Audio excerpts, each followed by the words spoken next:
Jeshi la polisi lingependa kutoa taarifa kuwa bado linaendelea kumsubiri ndugu Humphrey Polepole aripoti katika ofisi ya mkurugenzi wa upelelezi wa makosa ya jinai.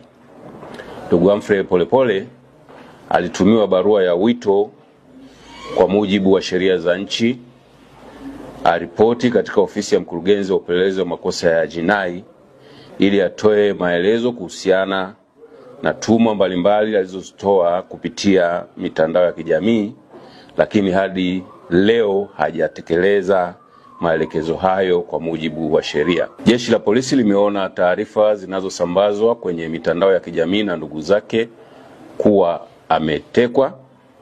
Tayari tumeanza kufanyia kazi taarifa husika ili kupata ukweli wake. Taarifa hizi ni za kweli na sasa tumefika nyumbani hapa alipokuwa anakaa. Tumekuta mlango umevunjwa, tumekuta nyaya za umeme zimekatwa, zile security lines za umeme za juu ya ukuta. Tumekuta mlango wa gate kubwa umevunjwa. Tumekuta mlango wa ndani umevunjwa. Tumeingia ndani, tumekuta damu nyingi sana zimemwagika. Tuko sasa tumeenda kutoa taarifa kituo cha polisi. Poleni sana. Hali ni mbaya. Tumekuta damu nyingi sana zimemwagika. Poleni sana. Je, mmepata vipi taarifa ya tukio hili? Sasa mwenye nyumba alitupigia simu asubuhi kwa sababu ana kijana wake yuko maeneo ya hapo karibu. Yule kijana wake akampatia taarifa yule mwenye nyumba, ambapo tumepanga ile nyumba kama familia. Sasa yule mwenye nyumba akatujulisha kwamba kuna tukio limetokea kwenye hii nyumba hapa yake. Akasema kama tuna taarifa yoyote.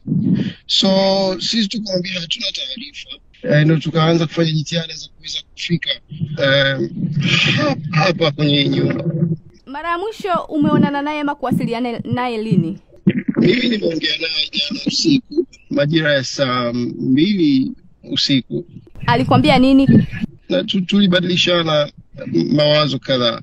Hakuniambia chochote zaidi, aliniambia tuwe makini sana kwa sababu hali sio nzuri. Mmechukua hatua gani sasa? Hiyo asubuhi tumefika tukakuta kuna mtu amekuja pale na Land Cruiser kama ya polisi. Akajibu pale maswali na sisi baadaye tukamuuliza yeye ni nani. Akasema ametumwa kutoka kwa mkuu wa wilaya kuja kuangalia nini kinaendelea hapo.